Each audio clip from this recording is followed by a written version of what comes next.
Round table ম্যাটের দ্বিতীয় পর্বে সবাইকে স্বাগতম। কেমন আছেন সবাই? আশা করি আল্লাহর অশেষ রহমতে সবাই ভালো আছেন।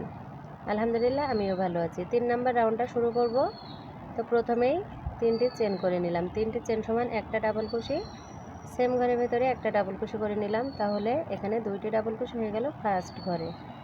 এখন সেকেন্ড ঘরে একটা ডাবল কুশি, নেক্সট ঘরের ভেতরে 2টি ডাবল কুশি,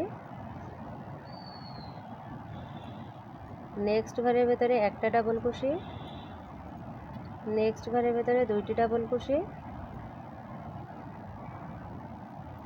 নেক্সট ঘরের ভেতরে একটা ডাবল কুশি, নেক্সট ঘরের ভেতরে 2টি ডাবল কুশি। যারা কুশি কাটার কাজে একেবারে নতুন আছেন, ভিডিওটা আপনাদের অনেক উপকারে আসবে।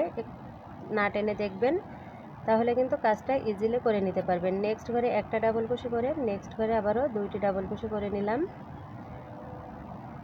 নেক্সট ঘরে একটা ডাবল কুশি, নেক্সট ঘরে 2টি ডাবল কুশি,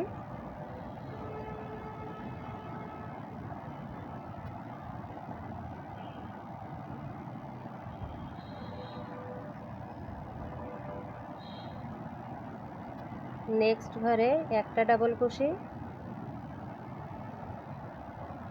নেক্সট ঘরে 2টি ডাবল কুশি,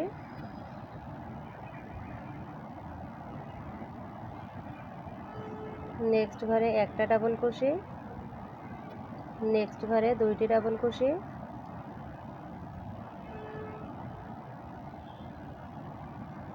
নেক্সট ঘরে একটা ডাবল কুশি, নেক্সট ঘরে 2টি ডাবল কুশি। একইভাবে এই রাউন্ডটার কাজ কমপ্লিট করে নিতে হবে। আপনাদের বোঝার সুবিধার্থে এখানে আমি একটুও টানবো না, পর্ব আকারে আপনাদের মাঝে শেয়ার করব। নেক্সট ঘরে আমি 2টি ডাবল কুশি করে নিব, নেক্সট ঘরে একটা ডাবল কুশি, নেক্সট ঘরের ভেতরে 2টি ডাবল কুশি,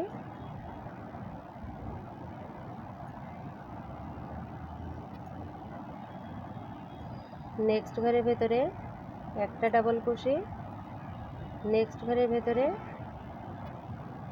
2টি ডাবল কুশি।